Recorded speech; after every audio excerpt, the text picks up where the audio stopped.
Hello friends, welcome to IICS platform. आज है 16 अगस्त और 16 अगस्त के करेंगे हम करंट अफेयर। चलो लेक्चर स्टार्ट करते हैं। फर्स्ट न्यूज़ है इंडिपेंडेंस डे ऑफ 15 अगस्त। देखो, आप जानते हो 15 अगस्त को हमारा इंडिपेंडेंस डे पड़ता है और इसी दिन हमारे PM साहब रिप्रेजेंट करते हैं इंडिया को फ्रॉम द रेड फोर्ट से सबको रिप्रेजेंट करते हैं पूरे इंडिया को। अब हमें जानने की ज़रूरत है कि उन्होंने क्या क्या पॉइंट रिप्रेजेंट में बोले, क्योंकि वो बहुत इंपॉर्टेंट हैं। क्योंकि इन फ्यूचर जैसे कोई भी पार्टी सरकार आती है तो वो अपना मैनिफेस्टो देती है, इसी तरीके से मोदी साहब ने भी अपनी अपनी बात बताई कि वो इन फ्यूचर क्या करेंगे। तो सबसे पहला काम होगा एड्रेस में, वो चाहते हैं कि जो one nation one nation one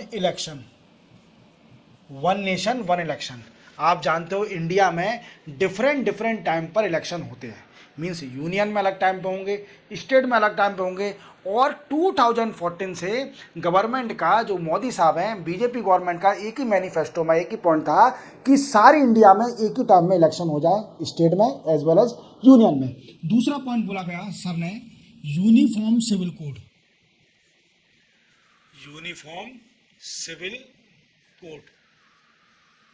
ये क्या है? UCC। देखो, आप जानते हो कि हमारी इंडिया एक डाइवर्स कंट्री है जिसमें कई सारे रिलीजन रहते हैं, हिंदू, मुस्लिम। बट क्या है, सिविल लॉ हर मुस्लिम कम्युनिटी के लिए अलग है। सिविल लॉ मुस्लिम कम्युनिटी के लिए अलग है। What I means, marriage divorce के जो लॉ हैं, सिविल लॉ हैं, वो अलग हैं। और हमारे भारत के संविधान में एक आर्टिकल है, आर्टिकल नंबर 44, जो कि हमें आंसर करता है यूनिफॉर्म सिविल कोड के बारे में। मींस सब धर्म के लिए सिर्फ only one civil code means हर रिलीजन के लिए एक ही कानून होना चाहिए। समझ में आया? और इसी को बोलते हैं हम सेकुलर लॉ।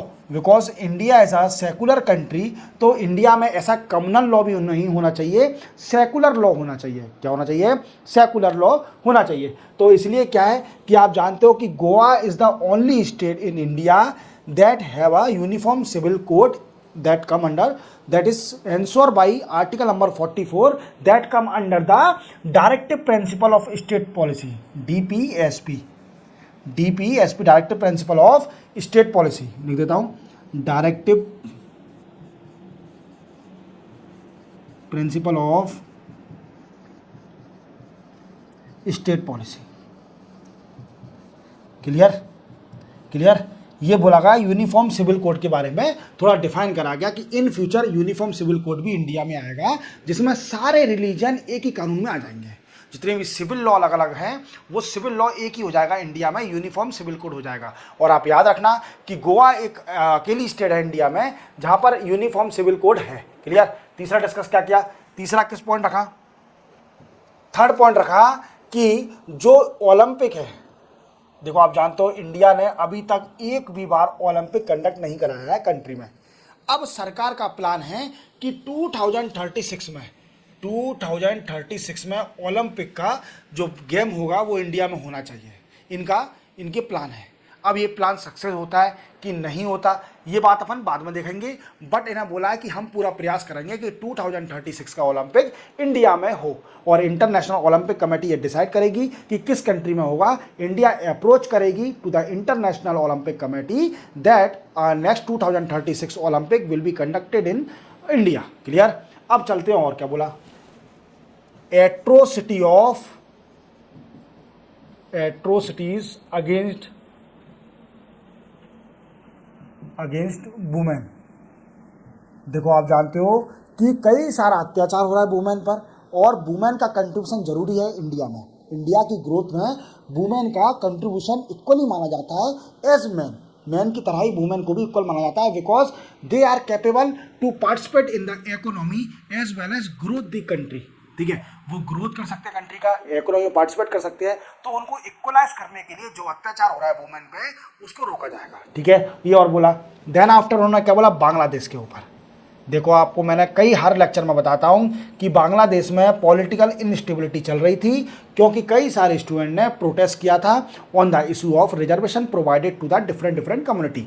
बांग्लादेश में कितना है 56% रिजर्वेशन दिया जा रहा था, जिसमें 30% उन्हीं को दिया जाता था जो कि फ्रीडम फाइटर थे 1971 में, जिनने लड़ाई लड़ी थी उनको दिया जा रहा था। तो उस बात का प्रोटेस्ट हुआ बांग्लादेश में, जिसके कारण जनवरी में जो इलेक्शन हुए थे बांग्लादेश में, जिसमें शेख हसीना मैम पीएम बनी थी, वो रिजाइन करके इंडिया में आ गई। देन आफ्टर मिलिट्री के जो चीफ थे बांग्लादेश के, उन्होंने बोला कि यहाँ पर इंटरिम गवर्नमेंट बनेगी, जिसको मोहम्मद यूनुस ने हेड किया। अब वहाँ पर क्या हुआ कि कई सारी माइनॉरिटी और हिंदू और माइनॉरिटियों पर अत्याचार हो रहा था, हिंदू और माइनॉरिटी पर अत्याचार हो रहा था। मींस उनके साथ कई सारे वीकेंड से वेंडलाइज किए जा रहे थे, उनके मकान प्रॉपर्टी को तोड़ा जा रहा था और उनको मारा जा रहा था हिंदुओं को। तो उसको रोकने के लिए बांग्लादेश पर भी डिस्कस किया गया, किसके अंदर इंडिपेंडेंस डे का जो स्पीच था, रिप्रेजेंटेशन था, उसमें भी ये मोदी साहब ने बोला था। क्लियर। अब क्या बोला कि देखो इनने बोला कि 75,000 medical seat will enhance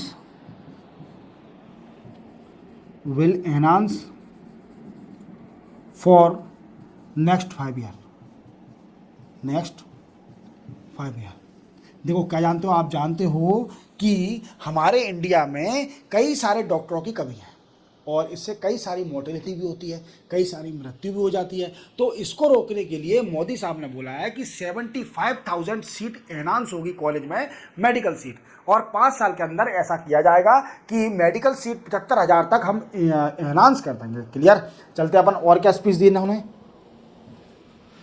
next बोला क्लाइमेट चेंज के ऊपर। देखो आप जानते हो कि क्लाइमेट चेंज एक बहुत बड़ा डिस्कशन है। मीन्स मैं आपको हर लेक्चर में एक ही पॉइंट बोलता हूं कि जब भी कोई इंटरनेशनल रीजनल ऑर्गेनाइजेशन की मीटिंग होती है, अगर उसमें क्लाइमेट चेंज के ऊपर डिस्कस नहीं किया जाएगा तो वो मीटिंग इनकम्प्लीट मानी जाएगी, क्योंकि क्लाइमेट चेंज एक मेजर इशू बन गया है among the world.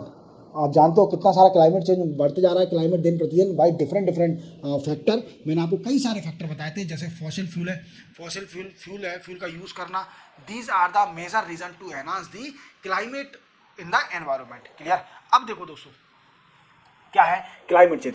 Then after it also discuss to enhance of skill to 1 lakh youth in political participation।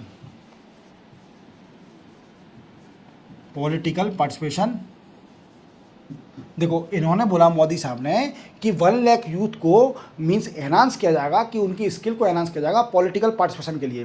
But एक और रीज़न दिया कि उनका कोई बैकग्राउंड नहीं होना चाहिए पॉलिटिकल, उससे कि जैसे उनके फादर कोई पॉलिटिशियन है या फिर दादाजी कोई पॉलिटिशियन रहे या कोई फैमिली में ऐसा मेंबर है जो पॉलिटिक्स से रिलेटेड होगा, तो उन लोगों को नहीं, जिन लोगों का कोई बैकग्राउंड नहीं है पॉलिटिक्स से, उनको प्रमोट किया जाएगा।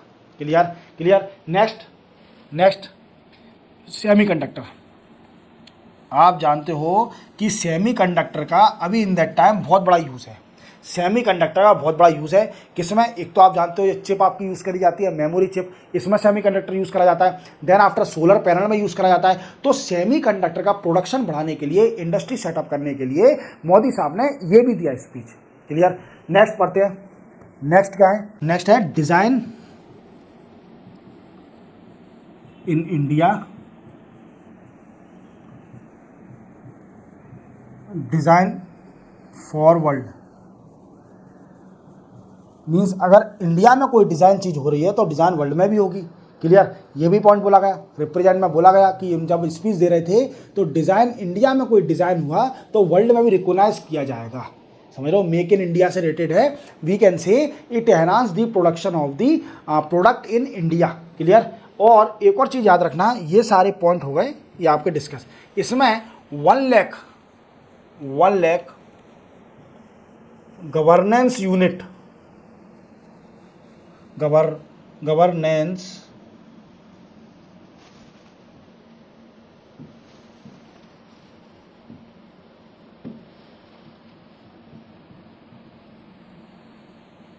गवर्नेंस यूनिट को एनकरेज किया जाएगा कि वो पर ईयर 2 रिफॉर्म करें इंडिया में, गवर्नेंस रिलेटेड रिफॉर्म। तो उससे क्या होगा कि कंट्री की ग्रोथ होगी। समझ में आ रहा है मेरी बात को? समझ में आ रहा है? इतना पॉइंट समझ में आ गया, इनका स्पीच समझ में आ गया कि किस किस पॉइंट पर डिस्कस किया गया, ये पॉइंट इसमें बोले गए। क्लियर? चलते अपन नेक्स्ट उस पर। नेक्स्ट हो जाए Modi will address Indian America community. देखो मोदी साहब फिर से आ गए और मोदी साहब अब अमेरिका जाने वाले हैं। नेक्स्ट मंथ अमेरिका जाएंगे, ये सितंबर के महीने में अमेरिका जाने वाले हैं। अब ये अमेरिका क्यों जा रहे हैं? तो दोस्तों वहाँ पर यूएन जनरल असेंबली की मीटिंग होने वाली है। यूएन जनरल असेंबली की मीटिंग होने वाली है ऑन 12 सितंबर। 12 सितंबर में यूएन जनरल असेंबली की मीटिंग होने वाली है, इसलिए मोदी साहब अमेरिका जाएंगे। अब अमेरिका जाके करेंगे क्या? तो दोस्तों अमेरिका में ये रिप्रेजेंट करेंगे, he will represent India America community in 16,000 seat in Nassau collegium in long island. देखो 2014 में जब मोदी साहब पहली बार पीएम बने थे, देन आफ्टर डोनाल्ड ट्रंप ने इनको बुलाया था और इन्होंने जब मोदी साहब ने रिप्रेजेंट किया था इंडियन कम्युनिटी को, याद है आपको? देन आफ्टर अब ये फिर से वही काम करेंगे। अब ये सितंबर में यूएन जनरल असेंबली की मीटिंग अटेंड करने जा रहे हैं और इस मीटिंग में ये एक लॉन्ग आइलैंड में नौसी कॉलेजियम बना है जिसमें 16,000 सीटें हैं, उन इंडियन अमेरिकन कम्युनिटी को फिर से रिप्रेजेंट करेंगे। तो 12 सितंबर को याद रखना कि 12 सितंबर को यूएन जनरल असेंबली की मीटिंग है, याद रखोगे? चलते अपन नेक्स्ट उस पर। नेक्स्ट हो जाए S Jaishankar will visit Kuwait. देखो हमारे एक्स्ट्रा अफेयर मिनिस्टर कुवैत जाने वाले हैं। कौन? एक्स्ट्रा अफेयर मिनिस्टर कुवैत जाने वाले हैं ऑन 17 अगस्त। 17 अगस्त को ये कुवैत जाएंगे, डिस्कसिंग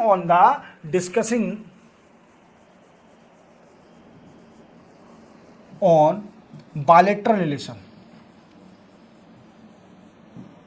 बायलैटरल रिलेशन पर डिस्कस करने के लिए कुवैत जाने वाले हैं। और कुवैत आप जानते हो कि कुवैत को जाना जाता है, कुवैत जाना जाता है ऑयल प्रोड्यूसिंग कंट्री के नाम से। किस नाम से? ऑयल प्रोड्यूसिंग कंट्री के नाम से, क्योंकि यहाँ पर फॉसिल फ्यूल बहुत है। क्या है दोस्तों? फॉसिल फ्यूल बहुत है और इसी कारण बस ये कुवैत जाने वाले हैं। ये कारण नहीं होगा, बायलैटरल रिलेशन के लिए जा रहे हैं। हालांकि हमें ऑयल की ज़रूरत है, वो अलग बात है। देखो अब ये डिस्कस क्या करेंगे? तो सबसे पहला ये ट्रेड के ऊपर डिस्कस करेंगे। Trade, energy investment, climate change,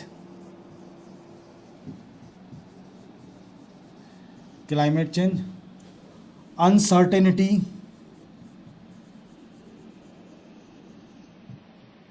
in world. जैसे आप जानते हो वेस्ट एशिया गाजा में चल रहा है, रशिया यूक्रेन का वार चल रहा है, अनसर्टेनिटी इन वर्ल्ड। और ये जो फ्यूल के ऊपर भी डिस्कस किया जाएगा, ETC, ये सारे डिस्कस किए जाएंगे। मैंने आपको मोटे मोटे कारण बता दिए हैं कि इस पर डिस्कस किया जाएगा। अब इन फ्यूचर जब 17 अगस्त को, कल जब मीटिंग होगी, कल या परसों में आपको डिटेल में समझाऊंगा कि क्या क्या डिस्कस किया गया। क्लियर? ये कल जाने वाले हैं, आज तो नहीं, कल 17 अगस्त को पहले इनकी मीटिंग होगी। तो अपन 17-18 अगस्त को मैं आपको डिटेल में बताऊंगा। चलते नेक्स्ट उस पर। यूज़ प्लास्टिक वेस्ट इन रोड कंस्ट्रक्शन। देखो आप जानते हो कि ये क्या है? प्लास्टिक जो ऐसी चीज़ है जो कि नॉन बायोडिग्रेडेबल है। ये क्या है? प्लास्टिक नॉन बायोडिग्रेडेबल, ठीक है? और it is also waste.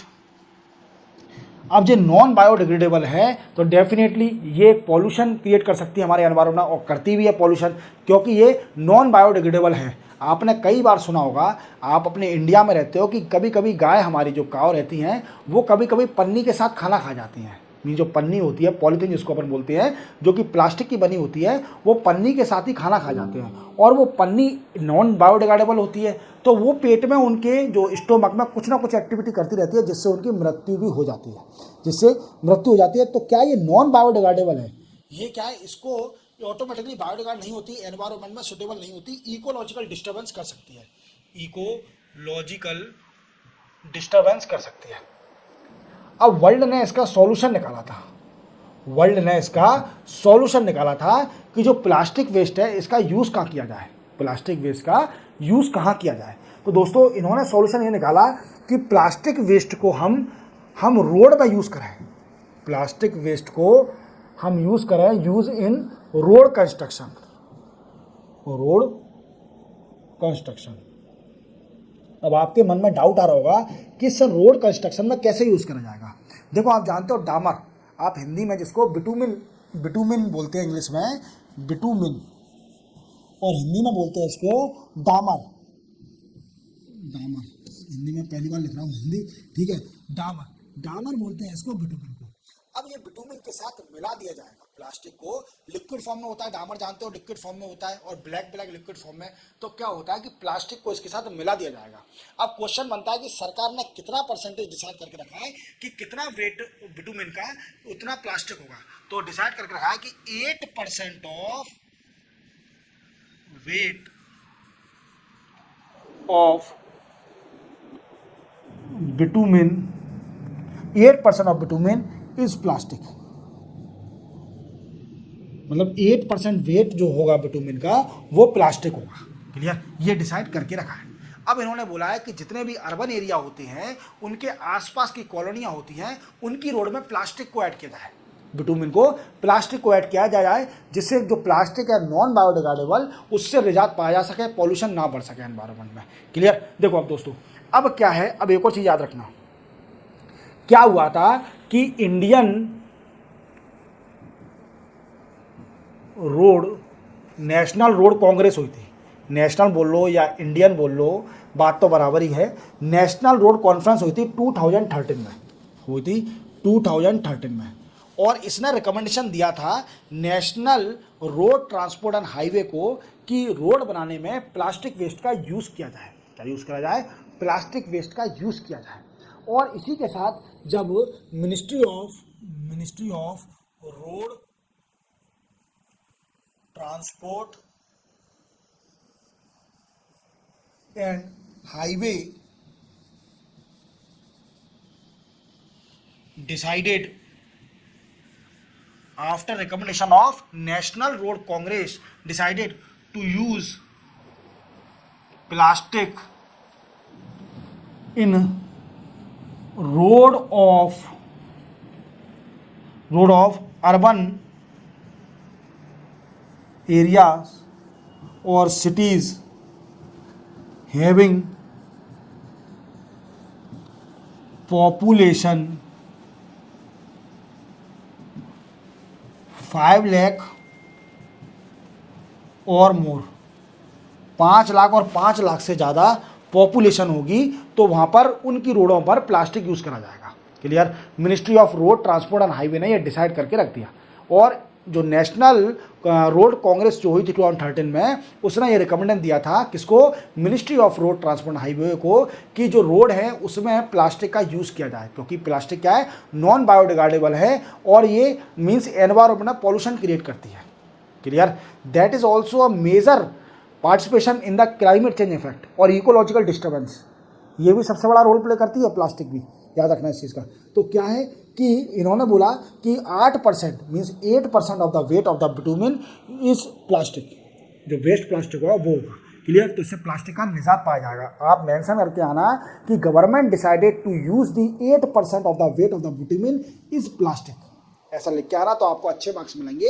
As per the recommendation of the national road congress to national we can say ministry of road transport and highway that use the plastic in the urban cities having population of 5 lakh और more. Clear. Clear. चलते अपन next news पर। Next में centre assistance to state. देखो centre को कई सारा assistant मिलने वाला है और कई सारे कारणवश। तो सबसे पहले मिलेगा इनको 1000 करोड़। देखो मैं कुछ डेटा बता रहा हूँ, कुछ डेटा नहीं बताऊंगा, जैसे फैक्ट है 1000, 5000 करोड़, ऐसे कई नहीं बताऊंगा, पर मैं आपको इतना बता दूंगा कि किस किस के लिए ये मिलेगा। क्लियर। जैसे कुछ मुझे याद है और कुछ मुझे याद नहीं हो रहे हैं। तो जैसे 1000 करोड़ दिया जाएगा to develop land reform in state, state में लैंड रिफॉर्म करने के लिए 1000 करोड़ दिया जाएगा। Then after 5000 crore for urban and rural land registration. Land registry means land registry होना चाहिए, ठीक है। इसके लिए 5000 करोड़ रुपीस दिया जाएगा। क्लियर। अब सरकार सेंट्रल गवर्नमेंट इनको फंड दे रही है, central assistance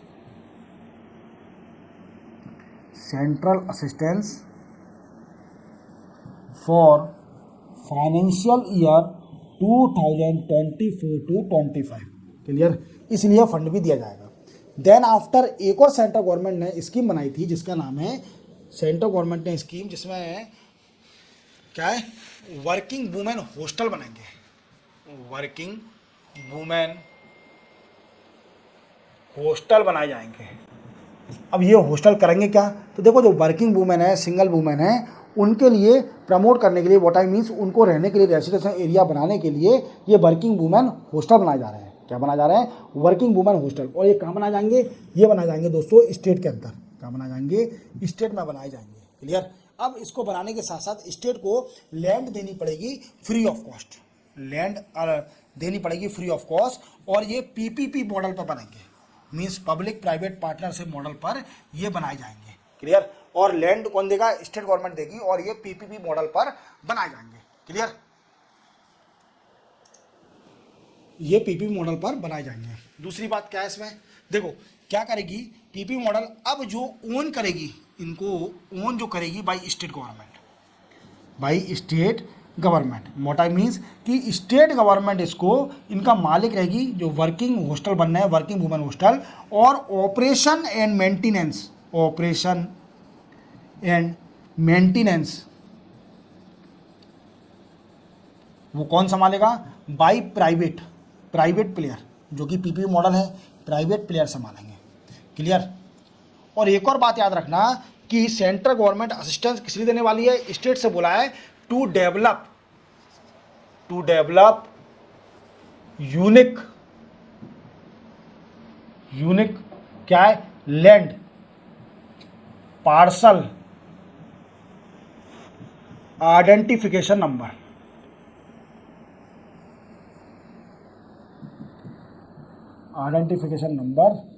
provide to farmer. और इसी के साथ भू आधार भी बनाया जाएगा,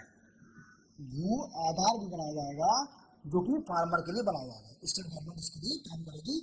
और ये फंड कौन देगा, सेंट्रल गवर्नमेंट देगी इसके लिए फंड। तो उसको क्या बनाना है, सबसे पहले यूनिक लैंड पार्सल और we can say parcel identification number बनाना है, और भू आधार, ये इस पर काम भी करना है। क्लियर। अब इसी के साथ स्टेट गवर्नमेंट को फंड दिया जाएगा to develop NCR means national capital region. इसमें कवर करे जाएंगे यूपी, हरियाणा, इन स्टेटों को दिया जाएगा फंड, एनसीआर एंड दिल्ली, इनको फंड दिया जाएगा। तो ये क्या करेंगे, ये एनसीआर नेशनल कैपिटल रीजन को डेवलप करेंगे। क्लियर। आप जानते हो कि दिल्ली के जितने भी आसपास, गुड़गांव, नोएडा, ये पूरे एनसीआर में आते हैं, नेशनल कैपिटल रीजन में आते हैं। क्लियर। दूसरा क्या बोला, स्टेट फंड देगी to develop world class tourist, ठीक है। आप टूरिस्ट कोई एरिया है, कोई मीन्स यूनिक प्लेस है, उसको स्टेट को डेवलप करने के लिए कि वर्ल्ड क्लास बन जाए, वर्ल्ड क्लास टूरिज्म हो वहाँ पर, इसके लिए भी सेंट्रल गवर्नमेंट इसको फंड देगी स्टेट गवर्नमेंट को। क्लियर। चलते अपन नेक्स्ट न्यूज़ पर। नेक्स्ट है पीएम कुसुम।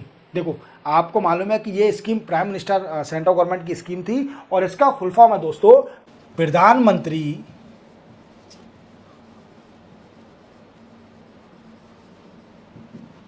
किसान उद्यान सुरक्षा एवं, सॉरी उद्यान नहीं, ये ऊर्जा है, सॉरी, किसान ऊर्जा सुरक्षा एवं उद्यान महाअभियान।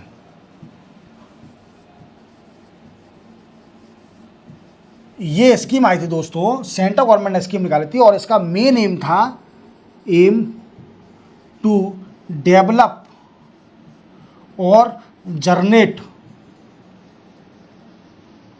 100 gigawatt solar energy and setup 14 lakh solar pump. कितने? 14 लाख सोलर पंप को सेटअप करना। क्लियर? अब देखो दोस्तों, आप जानते हो कि ग्रामीण एरिया में जो किसानी फसली एरिया होती है वहाँ पर बिजली की बड़ी कमी है और वहाँ पंप चलना बड़ी मुश्किल होता है, पानी देना बहुत ज़रूरी है फसलों को, नहीं तो फसल खराब हो जाएगी। तो इसी कारणवश सरकार ने एक स्कीम निकाली थी, पीएम कुसुम योजना, जिसका फुल फॉर्म था प्रधानमंत्री किसान ऊर्जा सुरक्षा एवं उद्यान महाअभियान। क्लियर? अब इस स्कीम में क्या था, इसका एम ये था कि जो खेती है, मीन्स जो भी क्या खेत जिसको बोलते हैं, हिंदी में खेत बोलते हैं, फील्ड है जो एग्रीकल्चर फील्ड, वहाँ पर उस लैंड पर एक 100 गीगावाट के कम से कम पूरे ऑल ओवर इंडिया में 100 गीगावाट टारगेट था इसका कि सोलर पैनल सेटअप करे जाएंगे और जिससे 14 लाख, कम से कम 14 लाख सोलर पंप भी सेटअप करे जाएंगे। क्लियर? तो उससे क्या होगा कि जो पंप की पॉसिबिलिटी आ रही है कि बिजली ना होने के कारण पंप नहीं चल रहे हैं, पानी के पंप, तो वो चलाएंगे किससे? सोलर एनर्जी के जरिए। अब क्या है दोस्तों, अभी जुलाई का डेटा देखा गया, जून तक देखा है अपन कि जून तक, एज ऑफ जून, सिर्फ ओनली अभी तक 256 मेगावाट सोलर पैनल सेटअप हुए हैं, solar panel, solar energy panel setup हुए and nearly 4 lakh solar pump setup हुआ है। कितने? 4 लाख सोलर पंप सेटअप हुआ और 256 मेगावाट सोलर पैनल सेटअप किए गए हैं। तो देख रहे हो आप कितने पीछे हैं, हमारा टारगेट को और एक्सटेंड कर दिया है, इस स्कीम को और एक्सटेंड कर दिया है टिल 2026 तक, टिल 2026 तक इसको और एक्सटेंड कर दिया है। तो आपको तो सिंपल ये रखना याद कि this scheme will extend till 2026 and this scheme aim to provide the 100 gigawatt और setup the 100 gigawatt solar energy production and as well as for setup the 14 lakh solar panel, we can say pump. Clear? But जून तक data आया कि 256 megawatt solar panel ही setup हो पाए हैं और सिर्फ only nearly 4 lakh solar pump ही सेटअप हो पाए हैं अभी तक। तो इस स्कीम को 2026 तक एक्सटेंड कर दिया है। अब इसी के साथ इसके फैक्टर क्या है, इसका एक ही फैक्टर है, अनअवेलेबिलिटी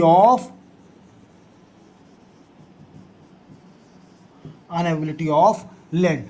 देखो सोलर पैनल सेटअप करने के लिए लैंड भी होना चाहिए। अब कोई लैंड देने को तैयार ही नहीं है, वो खेती करेगा कि सोलर पैनल सेटअप करने के लिए अपनी लैंड देगा। क्लियर? समझ लो। तो इसका सॉल्यूशन निकालने के लिए सरकार को सोचना पड़ेगा। सरकार ने स्कीम को एक्सटेंड कर दिया है 2026 तक। चलते हैं अपन नेक्स्ट न्यूज़ पर। नेक्स्ट हो जाए ministry of information and broadcasting request to revenue department. देखो क्या है कि आप जानते हो कि डिजिटल न्यूज़ सब्सक्रिप्शन,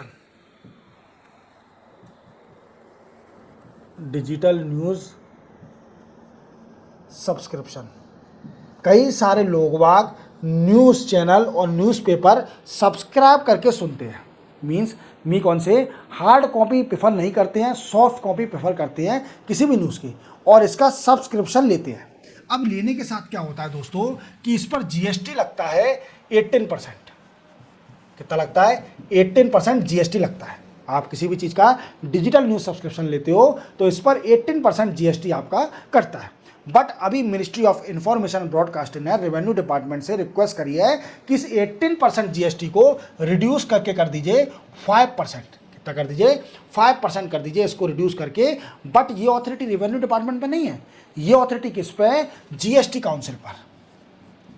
किस पर है? GST council. तो सर ये बताइए ये अभी ऐसे फिर रिक्वेस्ट क्यों कर रहे हैं? क्योंकि दोस्तों 9th ऑफ सितंबर को 54th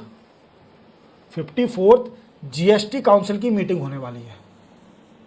जीएसटी काउंसिल की मीटिंग होने वाली है, 54th जीएसटी काउंसिल। मैंने आपको क्वेश्चन में ये बताया था कि 54th जीएसटी काउंसिल होने जा रही है और इस समय कई सारे डिसीजन ले जाएंगे, टैक्स को कम किया जाएगा कि नहीं किया जाएगा। जैसे मैंने आपको प्रीवियस में बताया था कि कई सारी अपोजिशन पार्टी जो कि इंश्योरेंस पॉलिसी होती है उसमें टैक्स निल करने की रिक्वेस्ट कर रही है। बट वो नितिन गडकरी साहब से जब नागपुर में गए थे स्पीच देने के लिए, वहाँ पर उन्हें लोगों ने बोला था, देन आफ्टर फाइनेंस मिनिस्ट्री से वो अपने जो हाईवे नितिन गडकरी साहब हैं, उन्होंने रिक्वेस्ट करी फाइनेंस मिनिस्ट्री से कि आप इसको इंश्योरेंस को नील कर दीजिए या टैक्स कम कर दीजिए, ठीक है। देन आफ्टर अब ये कई सारे पॉइंट अब फिर से आ रहे हैं कि इन्फॉर्मेशन ब्रॉडकास्ट ने बोला है कि जो डिजिटल न्यूज़ सब्सक्रिप्शन लेते हैं उस पर भी जीएसटी कम होना चाहिए, 18% से हो जाना चाहिए 5%। याद रखोगे। चलते अपन नेक्स्ट न्यूज़ पर। नेक्स्ट न्यूज़ है नेशनल पेस्ट सर्विलेंस सिस्टम। क्या दोस्तों आप जानते हो कि ये लास्ट न्यूज़ है आज की। National paste surveillance system, lecture थोड़ा बड़ा हो गया है। नेशनल पेस्ट सर्विलेंस सिस्टम क्या है? एक अभी नई स्कीम आई है दोस्तों। ये कौन है? Shivraj Singh Chouhan, former CM of Madhya Pradesh, और ये अब यूनियन एग्रीकल्चर मिनिस्टर है। यूनियन एग्रीकल्चर मिनिस्टर, और एग्रीकल्चर में इनको बड़ा ज्ञान है क्योंकि एमपी में इन्होंने बड़ा ही अच्छा काम किया था एग्रीकल्चर फील्ड में, तो इनको बड़े बड़े अच्छे डिसीजन लेना बड़ा पसंद है। तो ये क्या किया है, नेशनल पेस्ट सर्विलेंस सिस्टम इन्होंने एक स्कीम स्टार्ट करी है। इसमें क्या होगा कि जितने भी फार्मर होंगे उसको आर्टिफिशियल इंटेलिजेंस के जरिए कनेक्ट किया जाएगा। All farmer connect with agriculture scientist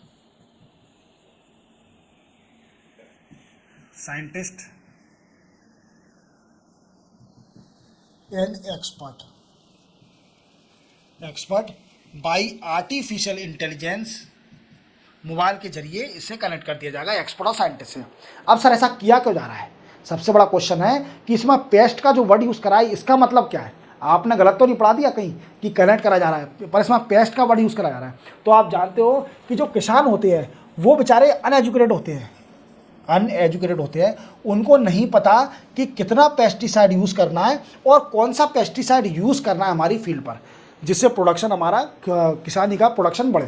clear? अब इसी के साथ आप देखना कि ये बढ़ाने के साथ अनएजुकेटेड लोग तो हैं, बट ये क्या कर सकते हैं, पेस्टिसाइड का यूज़ करने से पहले अपनी फसल का फोटो